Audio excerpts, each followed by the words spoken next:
Hello students, foundation chemistry online classes में आपका most welcome है। मैं हूं गारिब सर। तो डियर स्टूडेंट्स, मैं अभी दूसरी जगह हूं और यहां पे बोर्ड अवेलेबल नहीं है, इसीलिए मैं इस लेक्चर को कॉपी में बना रहा हूं और इसको आप ध्यान से देखिएगा। इसके बाद मैं अगर समय मिलेगा, जब अपने घर पहुंचूंगा, तो फिर इसको अपडेट करूंगा इस लेक्चर को और बोर्ड पे बनाऊंगा। तब तक आप इसी से काम चलाइए। तो हम लोग सॉल्यूशन का जो लास्ट टॉपिक था, ऑस्मोसिस क्या होता है और ऑस्मोटिक प्रेशर क्या होता है, वो हम लोग सीखेंगे। और इसके बाद वाला जो टॉपिक्स है वो हमारे सिलेबस से इस साल कोरोना की वजह से जो लॉकडाउन हुआ है, जिससे पढ़ाई डिस्टर्ब हुआ है, उसकी वजह से हटा दिया गया है। तो हम लोग स्टार्ट करते हैं। ऑस्मोसिस क्या होता है और ऑस्मोटिक प्रेशर किसे कहते हैं। इसी को हिंदी में हम लोग बोलेंगे प्रसरण तथा प्रसरणिक दाब। तो ऑस्मोसिस पहले समझेंगे, फिर हम लोग समझेंगे ऑस्मोटिक प्रेशर, और एक और टर्म आएगा रिवर्स ऑस्मोसिस। तो ऑस्मोसिस को समझने के लिए हम लोगों को एक टर्म समझना होगा, जिसको हम लोग बोलते हैं सेमी परमेबल मेम्ब्रेन। तो उसका मतलब क्या होता है उसको पहले समझ लेते हैं। सेमी परमेबल मेम्ब्रेन ये क्या होता है, पहले डिफिनेशन लिख लेते हैं, फिर आपको हम समझाते हैं। It is a type of membrane containing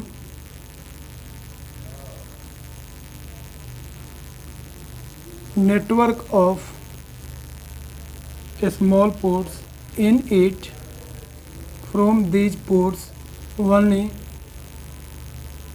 solvent molecules can pass through it,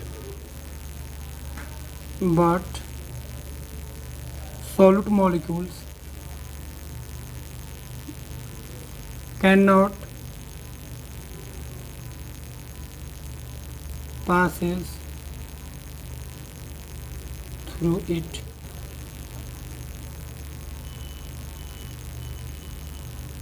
चलिए सेमी परमेबल मेम्ब्रेन का मतलब समझते हैं।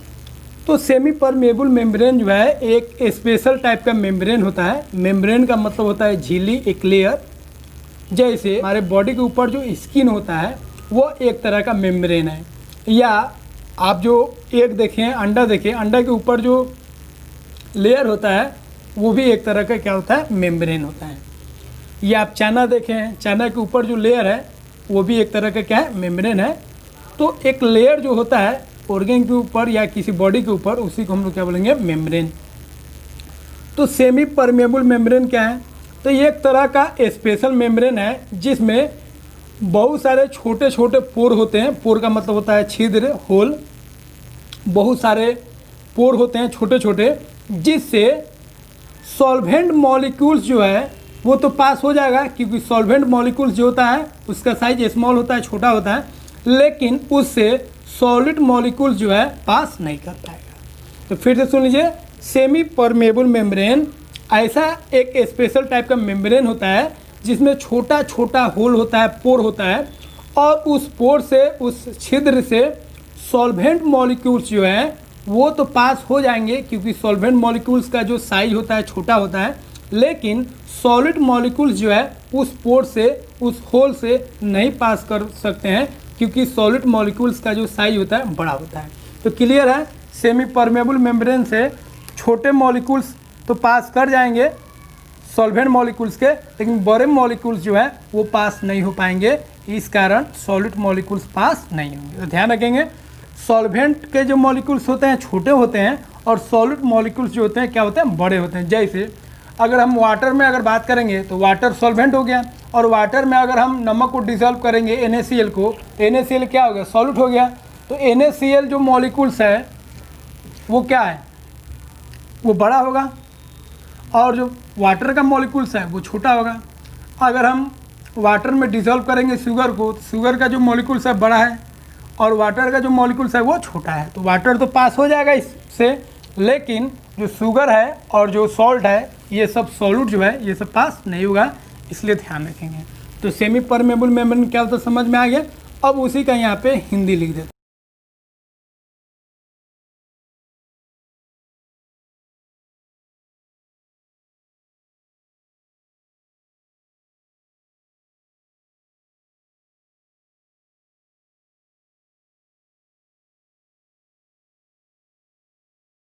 अब इसका एग्जाम्पल देख लेते हैं। तो example of semi permeable membrane, SPM से डिनोट करेंगे। और ये जो आप टिश्यू पेपर देखते हैं ये सब मेम्ब्रेन ही है, लेकिन उनमें से एक खास तरह का मेम्ब्रेन होता है जिसको हम लोग बोलते हैं सेमी परमेबल मेम्ब्रेन, उसको शॉर्ट में बोलेंगे एसपीएम। अब इसका एग्जाम्पल कौन है? तो एक एग्जाम्पल आपको ध्यान रखना है, parchment paper, parchment paper. Second आपको ध्यान रखना है सेलोफेन। सेलोफेन फर्स्ट चैप्टर में आप लोग पढ़े भी थे, इसका एग्जाम्पल सेलोफेन। ये दोनों जो है एक तरह का क्या है, सेमी परमेबल मेम्ब्रेन है। एक और लिख सकते हैं पिग्स ब्लैडर। पिग्स का जो ब्लैडर होता है वो भी एक तरह का क्या है, सेमी परमेबल मेम्ब्रेन। तो ध्यान रखेंगे। तो ये जो दोनों है ये सिंथेटिक है, ध्यान रखेंगे। सिंथेटिक मतलब मानव निर्मित है, और ये जो है, ये जो सेमी परमेबल मेम्ब्रेन है वो क्या है, नेचुरल है। ध्यान रखेंगे। अब इस सब का हिंदी यहाँ पे बगल में लिख चुके हैं, ये सब आप ध्यान दीजिएगा। चलिए, तो सेमी परमेबल मेम्ब्रेन क्या है, क्लियर है। ये एक खास तरह का मेम्ब्रेन है जिसमें छोटा छोटा पोर होता है, जिससे सॉल्वेंट मॉलिक्यूल्स तो पास हो जाएंगे छोटे होने के कारण, लेकिन इससे सॉलिड मॉलिक्यूल्स पास नहीं हो पाएंगे क्योंकि सॉलिड मॉलिक्यूल्स का जो साइज होता है बड़ा होता है। क्लियर हो गया। 3 एग्जाम्पल ध्यान रखेंगे, एक पार्चमेंट पेपर, एक सेलोफेन और एक पिग्स ब्लैडर। ये तीनों किसका एग्जाम्पल है? ये तीनों एग्जाम्पल है सेमी परमेबल मेम्ब्रेन का। चलिए अब आगे बढ़ते हैं हम लोग। तो डियर स्टूडेंट्स, हम लोग सीख गए सेमी परमेबल मेम्ब्रेन क्या होता है। अब हम लोग सीखेंगे ओस्मोसिस क्या होता है। तो ओस्मोसिस में यूज होगा सेमी परमेबल मेम्ब्रेन का, इसलिए सेमी परमेबल मेम्ब्रेन क्या होता है ये आपको समझना जरूरी है। तो अब हम लोग देखते हैं ऑस्मोसिस क्या होता है, जिसको हिंदी में हम लोग बोलेंगे प्रासरण। चलिए, तो खूब ध्यान से समझिए प्रासरण क्या होता है। तो 2 बीकर ले लीजिए, 2 बर्तन हम लोग ले लिए। एक और आपको सिर्फ सॉल्वेंट लेना है, इसका मतलब क्या हुआ हम बता रहे हैं। और एक तरफ आपको सॉल्यूशन, एनसीईआरटी में बोलेगा एक में आपको क्या लेना है, सॉल्वेंट, और एक में आपको क्या लेना है, सॉल्यूशन। सॉल्वेंट का मतलब हो गया जो सॉल्वेंट का अमाउंट ज़्यादा है और सॉल्यूट का अमाउंट क्या है, कम है। तो इस केस में सॉल्वेंट जो है ज़्यादा है और सॉल्यूट जो है वो क्या है, कम। सॉल्वेंट जब ज़्यादा रहता है और सॉल्यूट जब कम रहता है, तो सॉल्यूट कम रहेगा तो इसको कौन सॉल्यूशन बोलते हैं, डाइल्यूट सॉल्यूशन। क्या बोलेंगे, डाइल्यूट सॉल्यूशन। और जब सॉल्यूट का अमाउंट ज़्यादा रहेगा और सॉल्वेंट का अमाउंट कम रहेगा तो इसको हम लोग बोलेंगे कॉन्सेंट्रेटेड सॉल्यूशन। फिर से देख लीजिए, सॉल्यूट का अमाउंट कम रहेगा तो डाइल्यूट सॉल्यूशन बोलते हैं, और सॉल्यूट का अमाउंट ज़्यादा रहेगा तो उसको क्या बोलेंगे, कॉन्सेंट्रेटेड सॉल्यूशन। तो सॉल्यूट का अमाउंट कम है इसका मतलब सॉल्वेंट ज़्यादा होगा, और सॉल्यूट का अमाउंट ज़्यादा है इसका मतलब सॉल्वेंट जो है वो क्या होगा, कम होगा। क्लियर।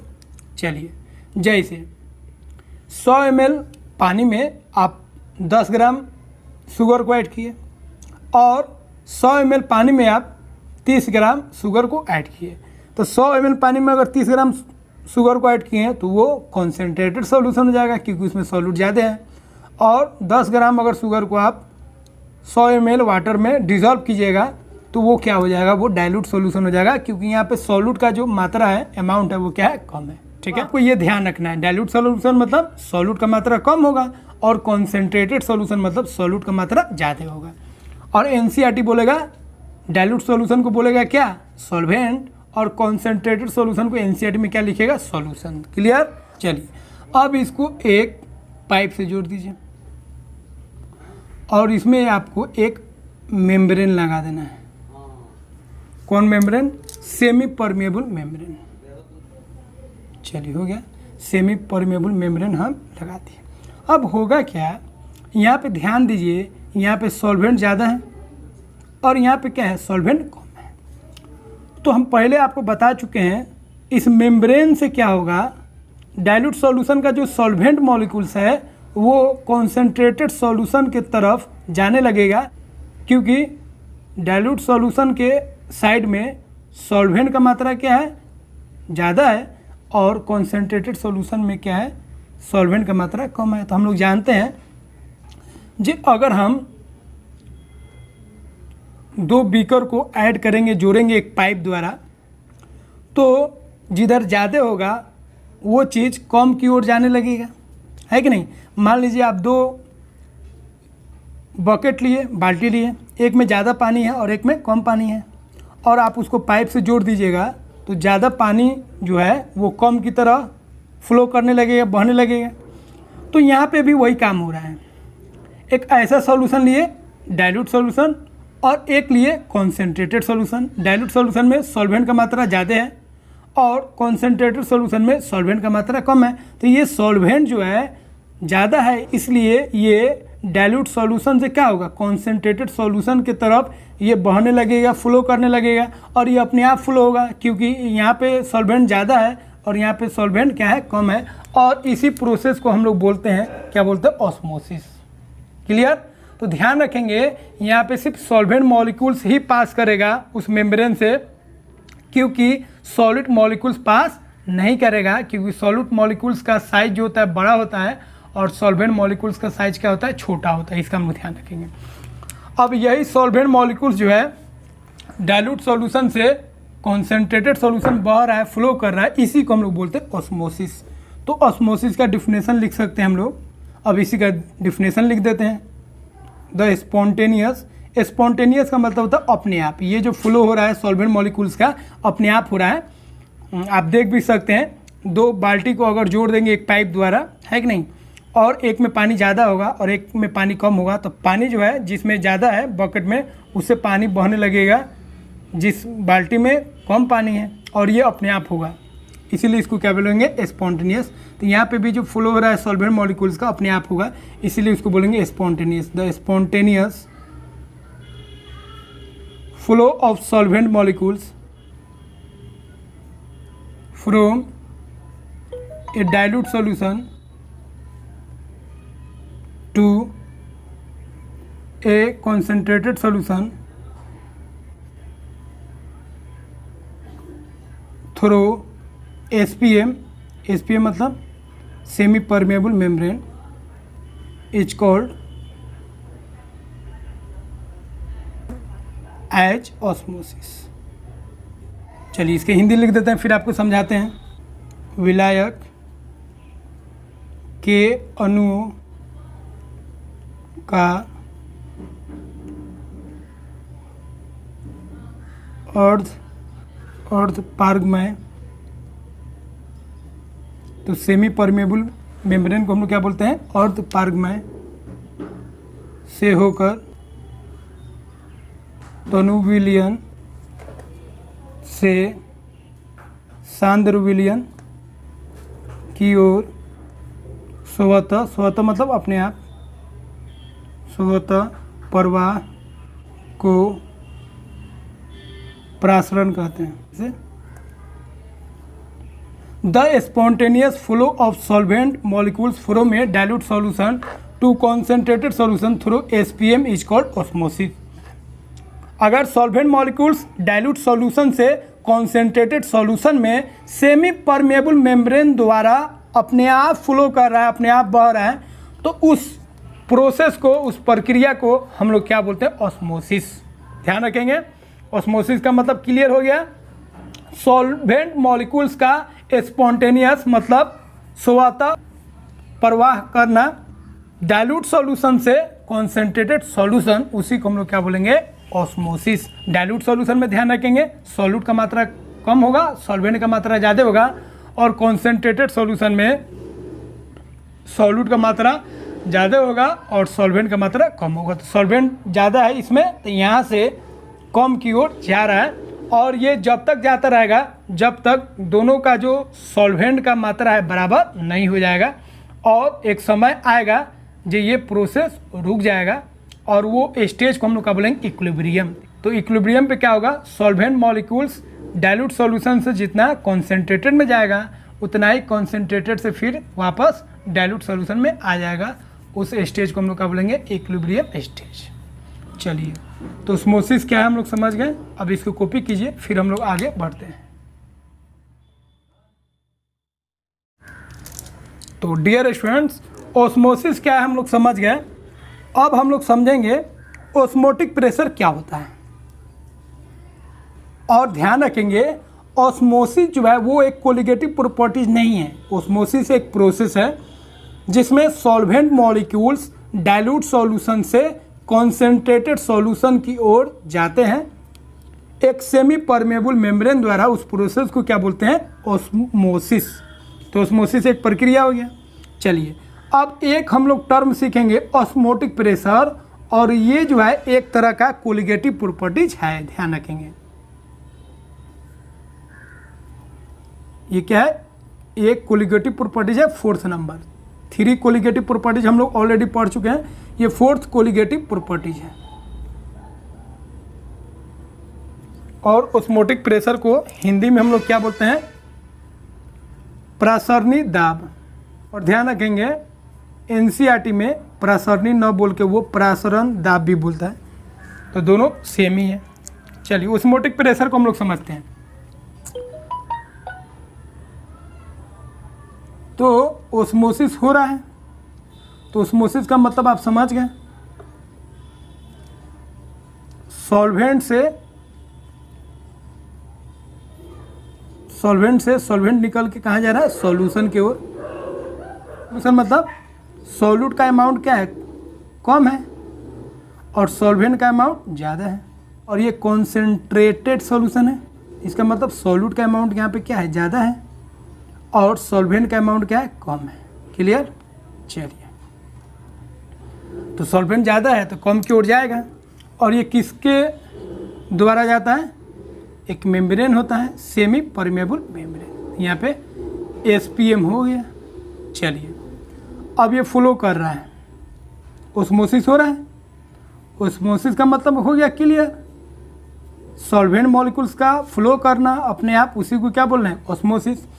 अब हम चाहते हैं ऑस्मोसिस को रोकना, तो ऑस्मोसिस को रोकेंगे तो कैसे रोकेंगे भाई, तो यहाँ पे अगर सॉल्यूशन साइड में सॉल्वेंट जो है डाइल्यूट सॉल्यूशन से कॉन्सेंट्रेटेड सॉल्यूशन की ओर फ्लो कर रहा है, बह रहा है, अगर हम क्या करेंगे, यहाँ पे प्रेशर अप्लाई करेंगे, तो कुछ ज़्यादा प्रेशर अगर अप्लाई करेंगे तो ये जो फ्लो हो रहा है सॉल्वेंट मॉलिक्यूल्स का यहाँ से डाइल्यूट सॉल्यूशन से कॉन्सेंट्रेटेड, ये क्या होगा, रुक जाएगा। तो पहले प्रेशर दोनों पर कितना था, एटमॉस्फेरिक प्रेशर था 1 atm, तो 1 atm प्रेशर इस पे भी था, और इस पे भी कितना प्रेशर था शुरुआत में, 1 atm। अब हम क्या किए, सॉल्यूशन साइड, कौन साइड, सॉल्यूशन, क्योंकि इधर ना फ्लो हो रहा है, तो इधर अगर प्रेशर करेंगे, प्रेस करेंगे, तो ये फ्लो जो है, ये सॉल्वेंट मॉलिक्यूल्स जो यहाँ से यहाँ जा रहा है वो रुक जाएगा। तो प्रेशर जैसे ही हम बढ़ाएंगे सॉल्यूशन साइड, तो सॉल्वेंट मॉलिक्यूल्स जो है वो डाइल्यूट सॉल्यूशन से कॉन्सेंट्रेटेड सॉल्यूशन जो जा रहा है इस मेम्ब्रेन से, वो अब रुक जाएगा। इसका मतलब ऑस्मोसिस जो है वो स्टॉप हो जाएगा। तो 1 atm अब प्लस एक्स्ट्रा प्रेशर लगा दिए, एक्स्ट्रा प्रेशर, तो सॉल्यूशन साइड एक्स्ट्रा प्रेशर लगा के हम क्या किए, ऑस्मोसिस को रोक दिए। ऑस्मोसिस को रोक दिए मतलब सॉल्वेंट मॉलिक्यूल्स का डाइल्यूट सॉल्यूशन से कॉन्सेंट्रेटेड सॉल्यूशन जाना को रोक दिए, जो जा रहा था उसको क्या किया, रोक दिए। और इसी एक्स्ट्रा प्रेशर को हम लोग बोलते हैं ऑस्मोटिक प्रेशर, इसको हिंदी में बोलेंगे प्रासरणी दाब। क्लियर है। तो ऑस्मोटिक प्रेशर को हम लोग क्या बोल सकते हैं, वह एक्स्ट्रा प्रेशर, वह अतिरिक्त दाब जो ऑस्मोसिस को रोक दे, ऑस्मोसिस को स्टॉप कर दे, रोक दे, उसी को हम लोग क्या बोलेंगे, ऑस्मोटिक प्रेशर। तो इसका डेफिनेशन हम लोग लिख लेते हैं। तो ऑस्मोटिक प्रेशर का डेफिनेशन लिख लेते हैं। The extra pressure that must be applied, और वो एक्स्ट्रा प्रेशर किस साइड अप्लाई करना है, solution side. Applied to the solution side to stop osmosis is called osmotic pressure. Osmosis को रोकने के लिए जो एक्स्ट्रा प्रेशर हम सॉल्यूशन साइड में लगा रहे हैं उसी को हम लोग क्या बोलते हैं, osmotic pressure. The extra pressure that must be applied to the solution side, solution side जो हम एक्स्ट्रा प्रेशर लगा रहे हैं ताकि ऑस्मोसिस जो है रुक जाए, उसी प्रेशर को हम लोग क्या बोलेंगे, ऑस्मोटिक प्रेशर। ठीक है, ध्यान रखेंगे। और ऑस्मोसिस के ब्रैकेट में आप लिख भी सकते हैं, यहाँ पे आप क्या लिख सकते हैं ब्रैकेट में, ऑस्मोसिस का मतलब क्या हो गया, flow of solvent molecules. Clear है, इसका हिंदी लिख देते हैं। तो इसका हिंदी हो जाएगा, वह अतिरिक्त दाब जो प्रासरण, और प्रासरण का मतलब क्या होगा, विलायक के अणुओं का प्रवाह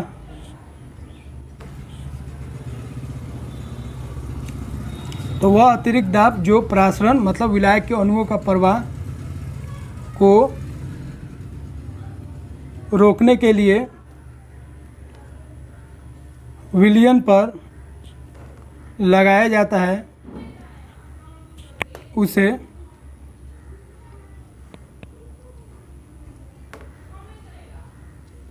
प्रासरणी दाब कहते हैं। क्लियर है। ऑस्मोसिस को रोकने के लिए मतलब विलायक के अणुओं का जो प्रवाह है, फ्लो है, उसको रोकने के लिए विलयन के तरफ, विलयन साइड में जो एक्स्ट्रा प्रेशर, एक्स्ट्रा दाब हम लोग लगा रहे हैं उसी को हम लोग क्या बोलेंगे, osmotic pressure. Clear.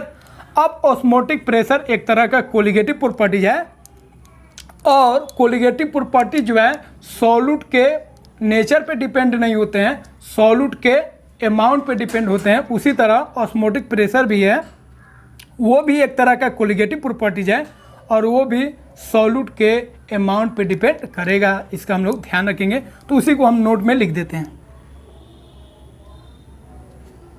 Osmotic pressure is also a type of colligative property and it depends on number of particles of solute, और ये सॉल्यूट के पार्टिकल्स पे डिपेंड करेगा, नंबर ऑफ पार्टिकल्स पे डिपेंड करेगा, या इसी को हम बोल सकते हैं नंबर ऑफ पार्टिकल्स मतलब सॉल्यूट का जो कॉन्सेंट्रेशन है उस पर डिपेंड करेगा। तो ध्यान रखेंगे, इसी को हिंदी में लिख देते हैं। चलिए, हो गया। तो ऑस्मोटिक प्रेशर क्या है हम लोग जान गए। अब हम लोग इसका फॉर्मूला देखेंगे। ऑस्मोटिक प्रेशर का फॉर्मूला देखें। ऑस्मोटिक प्रेशर जो है वो डायरेक्टली प्रोपोर्शनल होगा, सीधा समानुपाती होगा किसके, मोलारिटी के, ठीक, ऑफ सॉल्यूशन। विलयन का जो मोलारिटी है उसका क्या होगा, सीधा समानुपाती होगा, डायरेक्टली प्रोपोर्शनल होगा। कौन, ऑस्मोटिक प्रेशर। और ऑस्मोटिक प्रेशर को डिनोट करेंगे पाई से, इस तरह पाई हम लोग लिख देते हैं।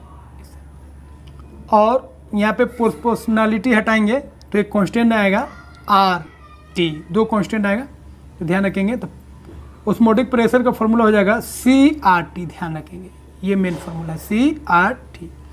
सी क्या है, सी जो है मोलारिटी है, सी को कॉन्सेंट्रेशन बोलेंगे, और यहाँ पे जो कॉन्सेंट्रेशन लेना है कौन वाला लेना है, मोलारिटी वाला, ध्यान रखेंगे। सी मतलब मोलारिटी, याद रखेंगे।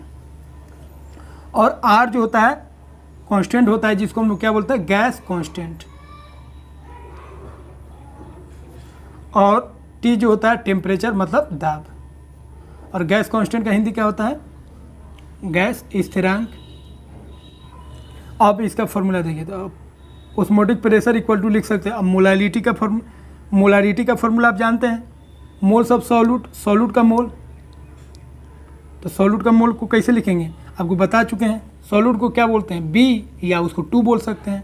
तो सॉल्यूट का मोल डिवाइडेड बाई सॉल्यूशन का वॉल्यूम ऑफ सॉल्यूशन, किस में, लीटर में, और इनटू जब लीटर में रहेगा तो 1000 से मल्टीप्लाई नहीं करेंगे, इनटू R गुना T हो जाएगा ये वाला। तो ये हो गया किसका, मोलारिटी का फॉर्मूला। इसको और आप लिख सकते हैं। ये फॉर्मूला आपको याद रखना है, ये वाला या ये वाला, C यहाँ पे ध्यान रखिएगा, मोलारिटी है। तो यहाँ पे पाई इक्वल टू लिख सकते हैं। अब सॉल्यूट का जो मोल्स होगा वो क्या फॉर्मूला हो जाएगा, given mass by molar mass. आप AB में भी लिख सकते हैं, divided by volume of solution in litre into R Guna T। अब यहाँ से सॉल्यूशन का जो मोलर मास है वो आप निकाल सकते हैं। तो M2 इक्वल टू हो जाएगा W2 upon pi into volume of solution in litre into R Guna T। तो यहाँ से आप सॉल्यूट का मोलर मास भी निकाल सकते हैं। लेकिन ये फॉर्मूला आपको ध्यान रखना है, आपको याद यही रखना है, क्योंकि इसी से हम तुर्की ये बना लिए हैं। तो आपको ध्यान क्या रखना है, आप जानते भी हैं W2 बोले, या इसी को हम लोग क्या बोलते हैं, WB। ये हो गया किसका मास, सॉल्यूट का मास ऑफ सॉल्यूट का मास हो गया, विलेय का द्रव्यमान हो गया, और M2 जो है, या इसी को हम लिख सकते हैं MB, ये मोलर मास है, मोलर द्रव्यमान है किसका, सॉल्यूट का, मोलर मास ऑफ सॉल्यूट। और V के बारे में आप जानते हैं, V क्या हो गया, सॉल्यूशन का वॉल्यूम। तो इसका हम लोग ध्यान रखेंगे। अब एक नोट में ध्यान रखेंगे, ऑब्जेक्टिव में पूछता है, ये फॉर्मूला जो है ये बड़ा मॉलिक्यूल्स जो होता है, जैसे प्रोटीन है कि नहीं, पॉलीमर, इस सब का जो मोलर मास होता है उसको पता करने के लिए ये फार्मूला बहुत ही ज़्यादा यूज होता है। तो यहाँ पे लिख देते हैं, this method is widely used to find molar mass of macromolecules. Macromolecules मतलब जो बड़े मॉलिक्यूल्स हैं उनके मोलर मास को फाइंड करने के लिए इस मेथड का बहुत ज़्यादा यूज किया जाता है। Macromolecules like proteins, polymer, ETC। तो ध्यान रखेंगे इस मेथड को हम लोग जो मैक्रोमोलिक्यूल्स है जैसे प्रोटीन्स, पॉलीमर, ये सब का जो मोलर मास है उसको फाइंड करने के लिए इस मेथड का हम लोग यूज करते हैं। तो ये ऑब्जेक्टिव क्वेश्चन में पूछ सकता है, इसीलिए इसका हम लोग ध्यान रखेंगे। इसका हिंदी बगल में लिख देते हैं, इसको आप कॉपी कर लीजिएगा।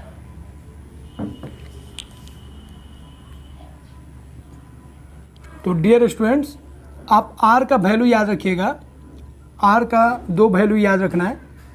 अगर प्रेशर ATM में देगा तो R का जो वैल्यू है वो हो जाएगा 0.082, ध्यान रखेंगे, लीटर ATM पर मोल केल्विन। और ध्यान रखेंगे बार में भी होगा तो यही यूज करेंगे, यही अप्रोक्स में होता है। तो बार में भी होगा तो 0.83 होता है, लेकिन आप इतना ही यूज कीजिएगा, लीटर बार पर मोल केल्विन। बार में भी होगा तो यही यूज करेंगे, लेकिन अगर जूल में हो तो जूल के लिए आपको यूज करना है, यही से आपका न्यूमेरिकल सॉल्व हो जाएगा। जूल में अगर हो तो आपको लिखना है 8.3 जूल पर मोल केल्विन, ध्यान रखना है। जूल के लिए ये वैल्यू आपको याद रखना है, और लीटर बार या लीटर ATM में रहेगा तो आपको ये वाला वैल्यू याद रखना है। तो दोनों में सेम होता है, लीटर बार में 0.83 होता है, तो ये वैल्यू आपको ध्यान रखना है। ये न्यूमेरिकल में भी हम ये वैल्यू बताएंगे और इसी क्वेश्चन कराएंगे। तो हो गया ऑस्मोटिक प्रेशर। अब हम लोग आगे बढ़ते हैं। अब हम लोग सीखेंगे रिवर्स ऑस्मोसिस क्या होता है। तो डियर स्टूडेंट्स, ऑस्मोटिक प्रेशर क्या होता है हम लोग सीख गए। अब हम लोग ऑस्मोसिस का एक रिवर्स प्रोसेस होता है, उल्टा प्रोसेस होता है, उसको हम लोग सीखने जा रहे हैं, जिसको हम लोग बोलते हैं रिवर्स ऑस्मोसिस। चलिए, रिवर्स ऑस्मोसिस, जिसका हिंदी हम लोग बोलेंगे विपरीत प्रासरण। चलिए, इसका मतलब क्या होता है? तो फिर उसी तरह दो हम लोग बर्तन ले लेते हैं, बीकर ले लेते हैं। अब इसमें एक पाइप जोड़ देते हैं और बीच में सेमी परमेबल मेम्ब्रेन लगा देते हैं। फिर उसी तरह एक डाइल्यूट सॉल्यूशन होगा और एक कॉन्सेंट्रेशन। तो ये हो गया आपका सॉल्वेंट वाला क्या बोलेंगे? Dilute solution. और ये हो गया आपका कॉन्सेंट्रेटेड सॉल्यूशन, जिसको बोलते हैं सॉल्यूशन। क्लियर है? चलिए, अब हम लोग ऑस्मोटिक प्रेशर लगा चुके हैं, ऑस्मोटिक प्रेशर लगा के यहाँ पे रोक चुके हैं। अब यहाँ पे ऑस्मोसिस नहीं हो रहा है। कितना प्रेशर लगा है? Osmotic pressure. ऑस्मोटिक प्रेशर लगा के ये जो ऑस्मोसिस हो रहा था, ऑस्मोसिस को हम लोग क्या किए? स्टॉप कर दिए, रोक दिए हैं। ठीक है। और डाइल्यूट सॉल्यूशन मतलब आप जानते ही हैं, सॉल्यूट का मात्रा क्या होगा? कम होगा और सॉल्वेंट का मात्रा ज़्यादा होगा। याद रखिएगा, बार बार यूज करेगा। और कॉन्सेंट्रेटेड सॉल्यूशन में सॉल्यूट का मात्रा क्या होगा? ज़्यादा होगा और सॉल्वेंट का मात्रा क्या होगा? कम होगा। ठीक है। चलिए, क्लियर। अब ऑस्मोटिक प्रेशर लगा के हम ऑस्मोसिस को रोक चुके हैं। ठीक है। अब यहाँ पे उल्टा करना है, उल्टा ऑस्मोसिस करना है। पहले ऑस्मोसिस होता था डाइल्यूट सॉल्यूशन से कॉन्सेंट्रेटेड सॉल्यूशन। सॉल्वेंट जो है मूव करता था कहाँ से कहाँ? सॉल्वेंट जो है मूव करता था डाइल्यूट सॉल्यूशन से कॉन्सेंट्रेट सॉल्यूशन। लेकिन अब जो है और अधिक प्रेशर देना है, ऑस्मोटिक प्रेशर से भी अधिक प्रेशर की साइड देना है? Solution side. तो सॉल्यूशन साइड जब ऑस्मोटिक प्रेशर लगाएंगे, ऑस्मोसिस जो है रुक जाएगा। लेकिन ऑस्मोटिक प्रेशर से भी अगर एक्स्ट्रा प्रेशर देंगे तो ऑस्मोसिस जो है, जो रुका हुआ था, वो चालू हो जाएगा, स्टार्ट हो जाएगा। अब वो ऑस्मोसिस कहाँ से कहाँ होगा? अब उल्टा डायरेक्शन में होगा, कॉन्सेंट्रेटेड सॉल्यूशन से डाइल्यूट सॉल्यूशन में होगा। जब हम ऑस्मोटिक प्रेशर से भी अधिक एक्स्ट्रा प्रेशर देंगे सॉल्यूशन साइड, तो अब क्या होगा? ऑस्मोसिस अब स्टार्ट हो जाएगा, लेकिन उसका अब डायरेक्शन कहाँ से कहाँ होगा? सॉल्यूशन साइड से किस साइड होगा? Solvent side. मतलब कॉन्सेंट्रेटेड सॉल्यूशन से डाइल्यूट सॉल्यूशन एक ऑस्मोसिस स्टार्ट हो जाएगा और इसका डायरेक्शन उल्टा है ऑस्मोसिस से, इसलिए इसको हम लोग बोलेंगे रिवर्स ऑस्मोसिस। क्लियर? तो इसी को हम लिख देते हैं और आप ध्यान रखिएगा। तो if a pressure larger than osmotic pressure is applied to the solution side, then solvent molecules flow from concentrated solution to dilute solution through SPM। वही सेमी परमेबल मेम्ब्रेन द्वारा जाएगा through SPM, and this process is called reverse osmosis. अब यहाँ पे osmosis उल्टा हो गया। पहले ऑस्मोसिस जो हो रहा था, ठीक है, वो अपने आप हो रहा था कहाँ से?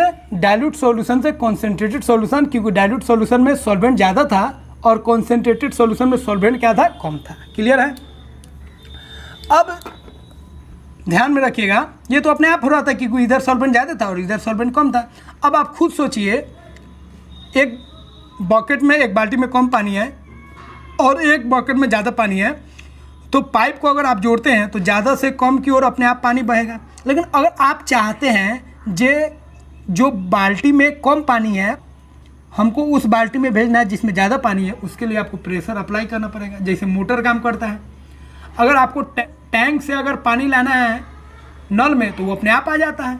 लेकिन अगर नीचे से पानी आपको भेजना है, ज़मीन से अगर पानी आपको भेजना है टैंक में, तो वो अपने आप नहीं जाता है। उसके लिए हम लोग मोटर यूज करते हैं, है कि नहीं? तो मोटर प्रेशर बढ़ा के पानी को भेजता है। उसी तरह यहाँ पे जो हम लोग क्या कर रहे हैं, प्रेशर को ज़्यादा अप्लाई कर रहे हैं सॉल्यूशन साइड, और उसके वजह से सॉल्वेंट जो है अब फ्लो कर रहा है कॉन्सेंट्रेटेड सॉल्यूशन से डाइल्यूट सॉल्यूशन, और ये उल्टा हो गया ऑस्मोसिस का, इसलिए इसको हम लोग बोलेंगे रिवर्स ऑस्मोसिस। अब यहाँ पे ध्यान रखेंगे ऑस्मोटिक प्रेशर पाइस होता है, तो यहाँ पे हिंदी लिख देते हैं। हिंदी आप कॉपी कर लीजिए क्योंकि एक चीज़ और समझाना है।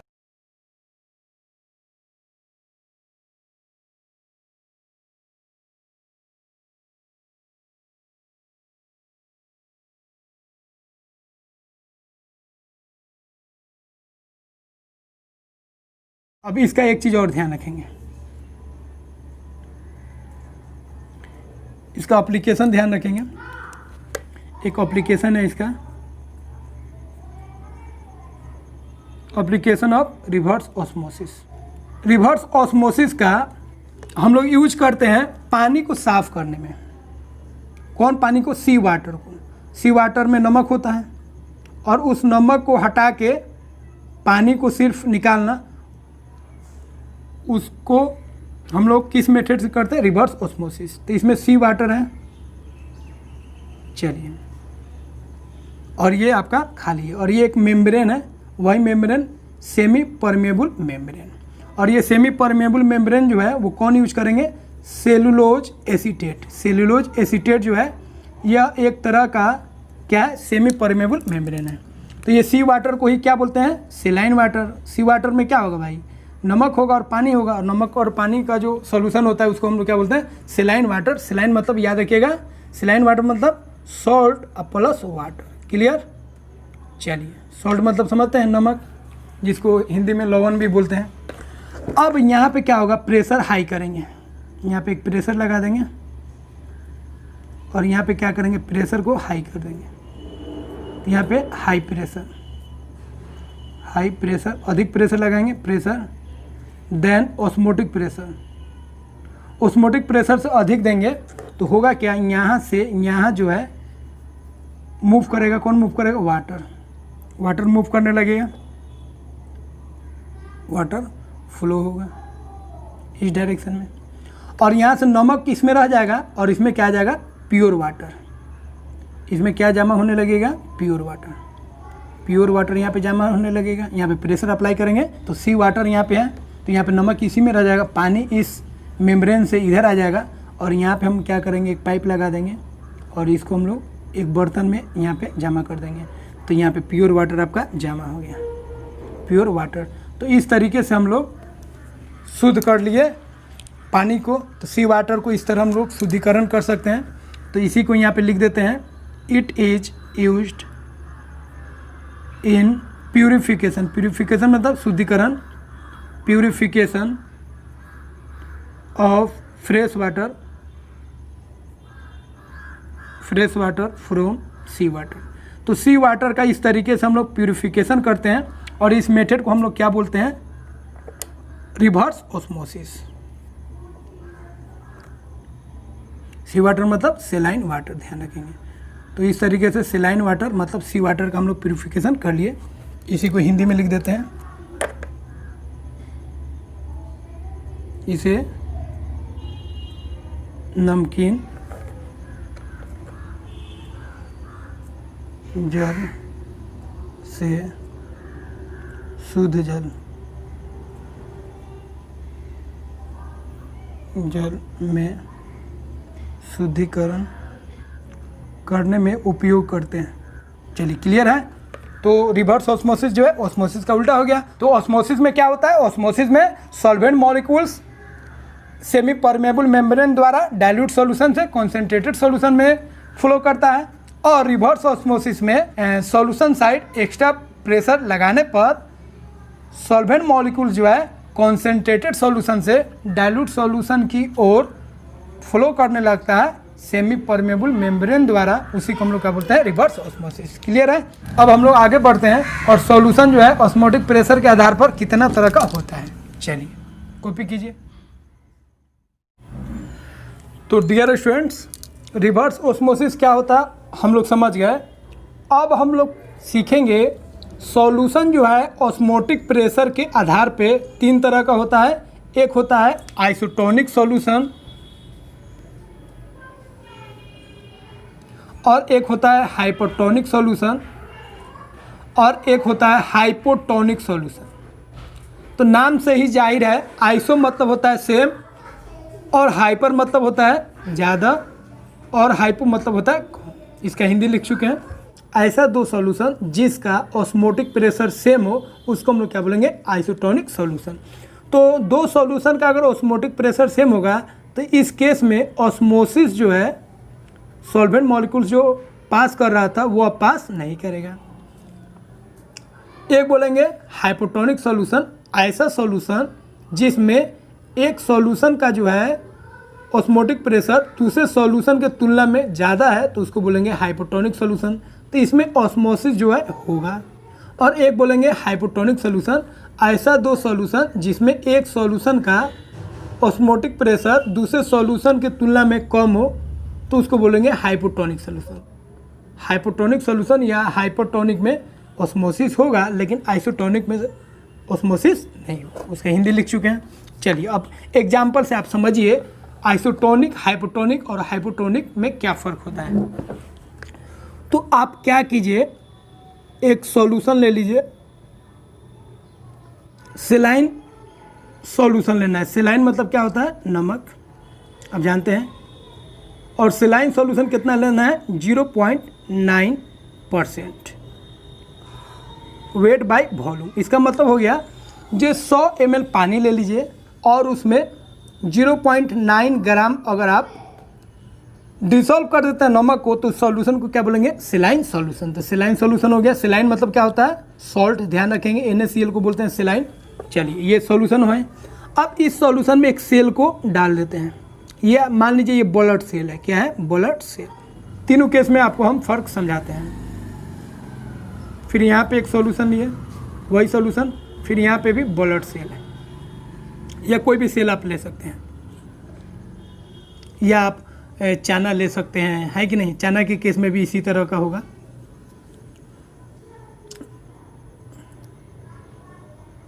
इसमें भी सेलाइन सॉल्यूशन ले लिए। अब यहाँ पे सेलाइन सॉल्यूशन जो लिए हैं वो अब हम लोग ज़्यादा लेंगे, ग्रेटर देन 0.9%। ठीक है, यहाँ पे 0.9% लिए वेट बाय वॉल्यूम सेलाइन सॉल्यूशन, और यहाँ पे 0.9 से ज़्यादा लेंगे, ब्लड सेल को इसमें डाल देंगे। फिर एक और सॉल्यूशन लेंगे। अब इसमें जो सेलाइन सॉल्यूशन है वो अब 0.9% से क्या लेंगे, कम लेंगे। ठीक है, इसमें भी सेल को रख दिए। तीनों में सेम कंडीशन है, तीनों में सेल ले लिए हैं और सेलाइन सॉल्यूशन ले लिए हैं। फ़र्क है, इसमें सेलाइन सॉल्यूशन 0.9 लिए हैं तो इसमें जो NaCl डिजॉल्व करना है 100 ml पानी में 0.9 से ज़्यादा, और इसमें 100 ml पानी में जो सेलाइन NaCl डिजॉल्व करना है 0.9 से कम करना है। हो गया। चलिए अब यहाँ पे देखिए, जब हम 0.9% सेलाइन सॉल्यूशन लेंगे और ब्लड सेल को उसमें जब रखेंगे तो इसका और इसका दोनों का जो, इसके अंदर भी लिक्विड होगा, इसके बाहर भी लिक्विड है, तो दोनों का ऑस्मोटिक प्रेशर सेम होता है। ठीक है, दोनों का ऑस्मोटिक प्रेशर क्या होता है, सेम होता है। तो osmotic pressure of blood cell बराबर हो जाएगा osmotic pressure of saline solution. तो ऑस्मोटिक प्रेशर ऑफ, अब ब्लड सेल का मतलब होगा ब्लड सेल के अंदर फ्लूइड होगा, सॉल्यूशन टाइप का होगा, तो osmotic pressure of blood cell बराबर हो जाएगा osmotic pressure of saline solution. Clear है, दोनों का ऑस्मोटिक प्रेशर सेम है, इसीलिए इसमें ऑस्मोसिस नहीं होगा, नो ऑस्मोसिस, कोई भी ऑस्मोसिस नहीं होगा। मतलब इसमें जो वाटर है, सॉल्वेंट जो है, इसका वाटर ना इसमें आएगा ना इसका वाटर उसमें जाएगा, क्योंकि ऑस्मोसिस का मतलब होता है सॉल्वेंट का आना जाना। तो वाटर ना सेल का वाटर सेलाइन सॉल्यूशन में जाएगा, ना सेलाइन सॉल्यूशन का वाटर सेल में आएगा। अब इस केस में देखिए, यहाँ पे हम क्या किए हैं, सॉल्यूशन जो है 0.9% से ज़्यादा हो गया, तो जैसे ही सॉल्यूशन 0.9% से अधिक रखेंगे तो यहाँ जो होगा ये हो जाएगा कौन सॉल्यूशन, कॉन्सेंट्रेटेड सॉल्यूशन हो जाएगा।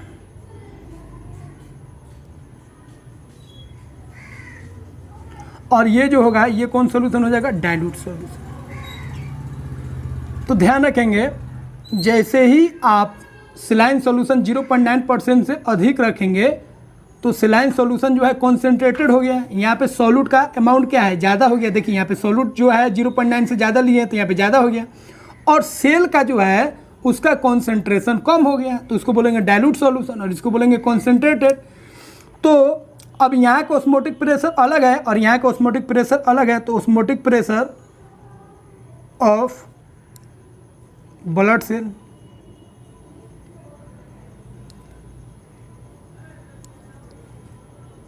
से ज़्यादा हो जाएगा। किसका osmotic pressure? Osmotic pressure of concentrated solution.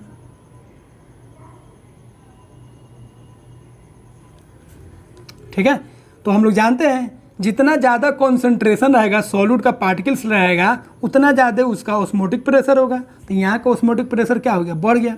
तो यहाँ पे जो था, जो सेलाइन सॉल्यूशन है 0.9 से ज़्यादा है, तो इसका ऑस्मोटिक प्रेशर ज़्यादा हो जाएगा और इसका कम हो जाएगा। तो ऑस्मोटिक प्रेशर जैसे ही ज़्यादा हो जाएगा तो हम लोग जानते हैं, तो हम लोग क्या जानते हैं? हम लोग जानते हैं जे डाइल्यूट सॉल्यूशन से कॉन्सेंट्रेटेड सॉल्यूशन में फ्लो होगा किसका? सॉल्वेंट का। और सॉल्वेंट कौन है? वाटर। तो यहाँ से यहाँ मतलब डाइल्यूट सॉल्यूशन से कॉन्सेंट्रेटेड सॉल्यूशन, डाइल्यूट सॉल्यूशन किस में है? ब्लड सेल में। तो ब्लड सेल से पानी जो है, वाटर जो है, फ्लो करने लगेगा किस में? सेलाइन सॉल्यूशन में। तो इस केस में लिखेंगे वाटर विल फ्लो, वाटर बहने लगेगा किस से? सेल से। फ्लो फ्रॉम सेल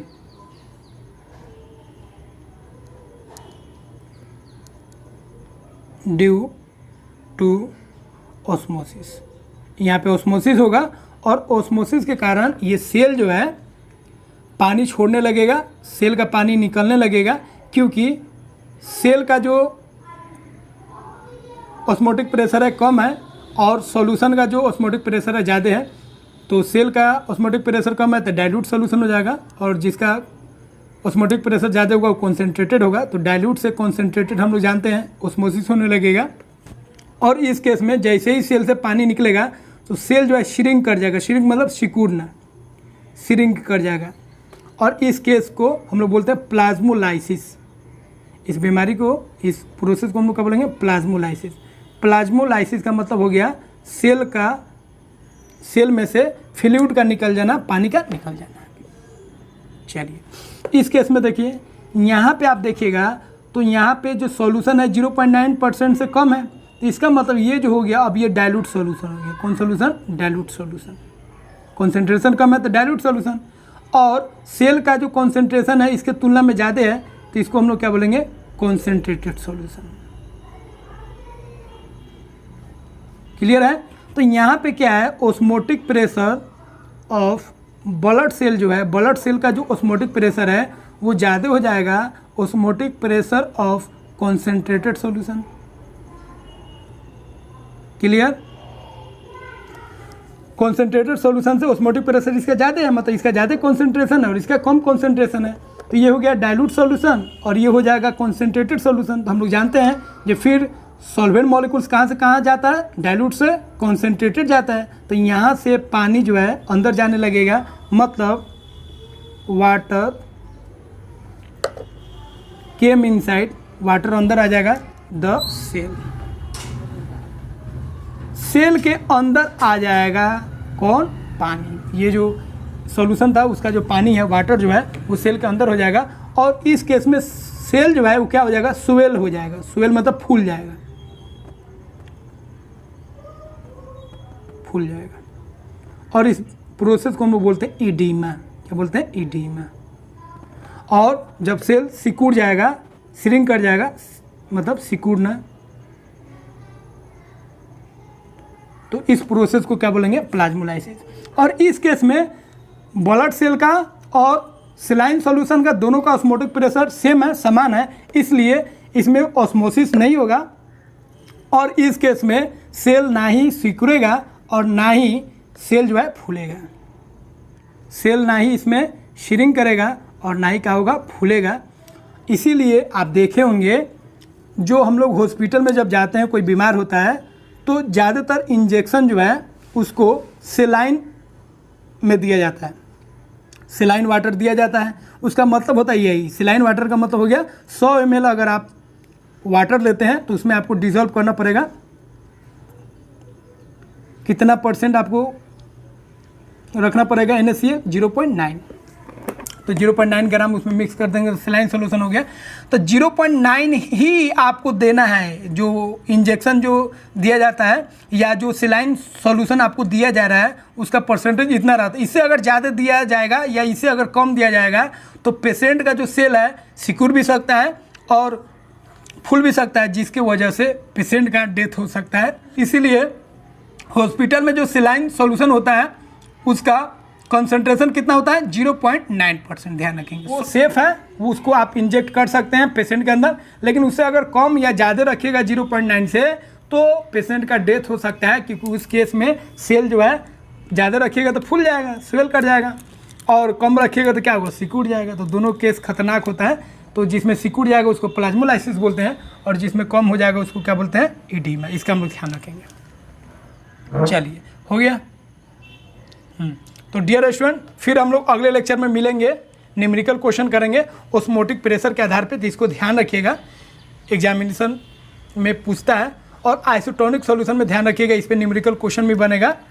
दोनों सॉल्यूशन का जो ऑस्मोटिक प्रेशर होता है सेम होता है, मतलब इसका ऑस्मोटिक प्रेशर π1 है तो उसका ऑस्मोटिक प्रेशर क्या होगा, π2। इसमें न्यूमेरिकल क्वेश्चन बनेगा। और इस केस में क्या होगा, इस केस में एक का ऑस्मोटिक प्रेशर ज़्यादा होगा और एक का कम होगा। कम होगा तो हाइपोटोनिक सॉल्यूशन बोलेंगे और ज़्यादा होगा तो हाइपरटोनिक सॉल्यूशन बोलेंगे। चलिए, इसको कॉपी कीजिए।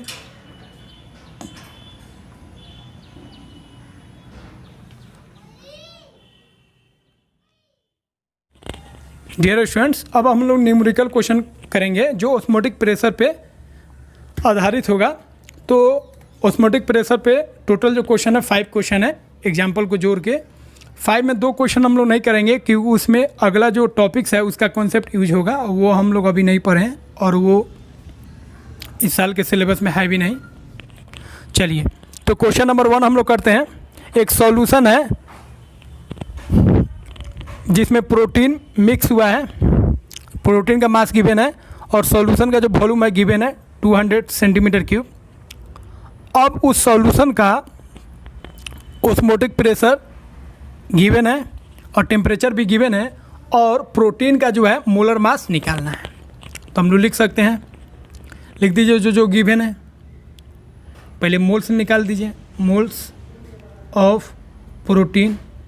प्रोटीन का जो मोल्स होगा तो क्या होगा, गिवन मास 1.26 और इसका मोलर मास निकालना है, नहीं मालूम है, मोलर मास तो निकालना ही होगा क्योंकि ये गिवन नहीं है। चलिए, अब उसके बाद लिख देंगे वॉल्यूम ऑफ सॉल्यूशन। सॉल्यूशन का वॉल्यूम गिवन है 200 सेंटीमीटर क्यूब और सेंटीमीटर क्यूब को ही क्या बोलते हैं, ml। तो ये हो जाएगा 200 ml। हो गया।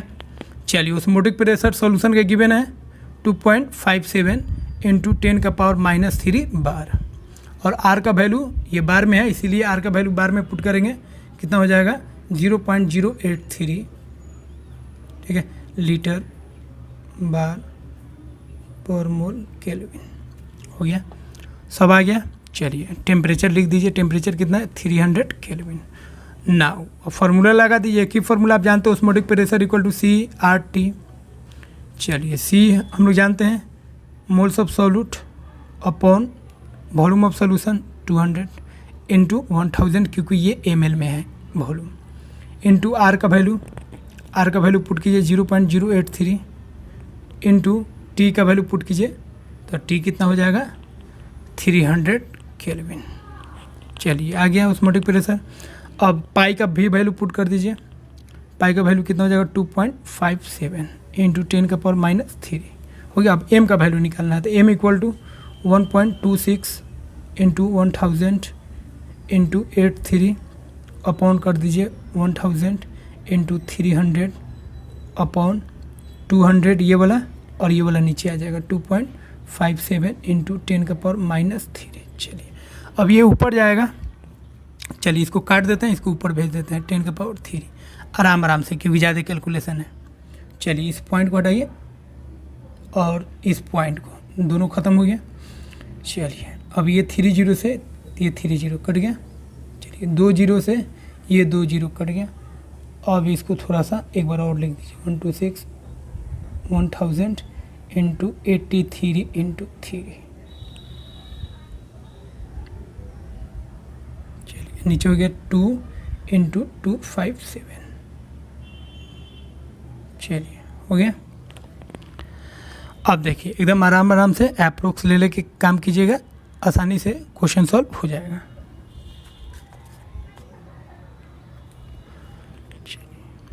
अब देखिए 126 को इसको 2 मरतबे में लगभग में कट जाएगा। अब 4 से डिवाइड कीजिए, 2 दूना 4 से इसमें कितना आएगा 250। अब 250 गुना हो गया 3 तिहाई 9 और 8 तिरका 24। अब इसमें मल्टीप्लाई कीजिए तो आ गया, इसको गुना करने पर 62,250। तो इतना ग्राम क्या, तो प्रोटीन का जो मोलर मास है वो कितना हो जाएगा 62,250 ग्राम के लगभग। तो यही आपका क्या हो जाएगा आंसर। तो इस तरीके से आसानी से सॉल्व कर सकते हैं। अप्रोक्स नहीं लीजिएगा तो कैलकुलेशन बहुत ही मुश्किल हो जाएगा, इसीलिए जहाँ जहाँ कैलकुलेशन लेंदी हो वहाँ पे आप अप्रोक्स लीजिएगा तो आसानी से क्वेश्चन को सॉल्व कर सकते हैं। तो चलिए अगला क्वेश्चन में करते हैं, क्वेश्चन नंबर 2। क्वेश्चन नंबर 1 हम लोग कर लिए, अब हम लोग क्वेश्चन नंबर 2 करते हैं। Calculate the osmotic pressure. Osmotic pressure calculate करना है पास्कल में। एग्जर्टेड बाई सॉल्यूशन, एक सॉल्यूशन द्वारा जो एग्जर्ट हो रहा है, एक सॉल्यूशन बनाया जाता है जिसमें 1 ग्राम पॉलीमर को डिजॉल्व किया जाता है 450 ml सॉल्यूशन में, और उस पॉलीमर का जो मोलर मास है वो गिवन है 1,85,000 और टेम्परेचर भी गिवन है 37 डिग्री सेल्सियस। तो लिख देते हैं, पहले मोल्स लिख दीजिए, मोल्स का ज़रूरत पड़ेगा, मोल्स ऑफ पॉलीमर, और पॉलीमर जो है क्या है सॉल्यूट है। अब इसका मोल्स क्या हो जाएगा given mass by molar mass. Molar mass कितना है 1,85,000। चलिए टेम्परेचर लिख दीजिए, टेम्परेचर कितना है 37 डिग्री सेल्सियस। अब 37 डिग्री सेल्सियस को केल्विन में लिख दीजिए, तो कितना हो जाएगा 310 केल्विन। और वॉल्यूम ऑफ सॉल्यूशन लिख दीजिए, सॉल्यूशन का जो वॉल्यूम है कितना है 450 ml। हो गया। चलिए मोल्स भी निकाल लिए हम लोग। हाँ अब आर का वैल्यू पुट करेंगे, अभी पास्कल में नहीं पुट करेंगे, एटीएम में 0.082 एटीएम में आता है। अब इसमें 10 का पावर 5 से एटीएम से अगर पास्कल में जाना है तो आपको लगभग कितना से मल्टीप्लाई करना पड़ेगा 10 का पावर 5 से, तो इतना से मल्टीप्लाई करेंगे तो किस में आ जाएगा पास्कल में आ जाएगा। हाँ अब सब का वैल्यू पुट कीजिए। नाउ आपको क्या निकालना, ऑस्मोटिक प्रेशर क्या होता है CRT। कॉन्सेंट्रेशन लिख दीजिए, तो मोल्स ऑफ सॉल्यूट लिख दीजिए,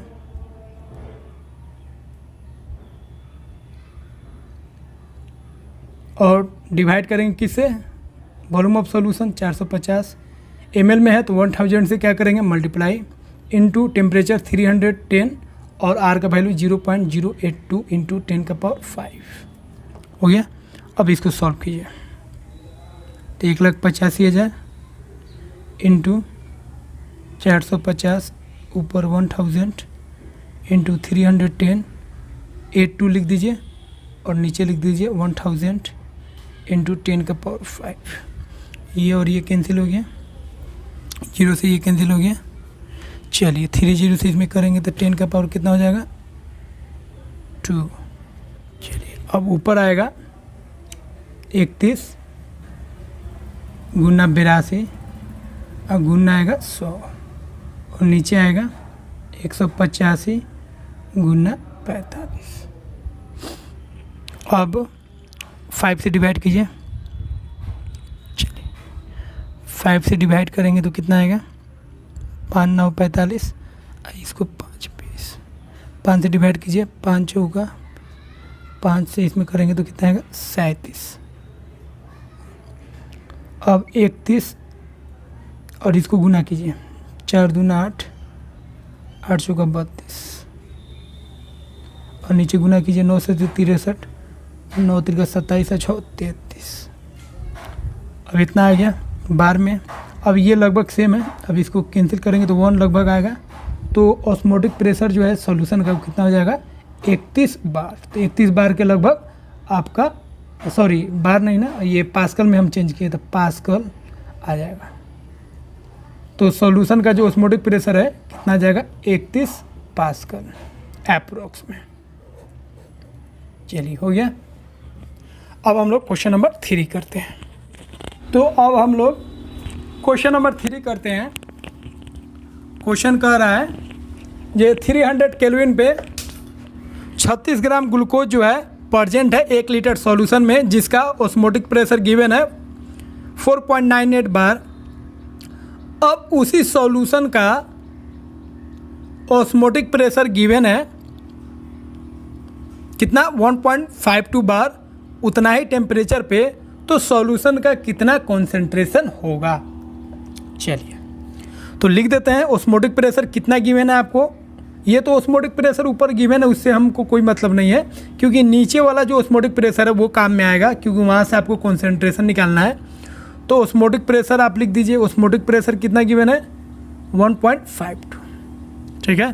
टेम्परेचर भी गिवन है, सॉल्यूशन का टेम्परेचर उतना ही है 300 केल्विन, टेम्परेचर हो गया और ऑस्मोटिक प्रेशर हो गया। और आर का वैल्यू आप जानते हैं,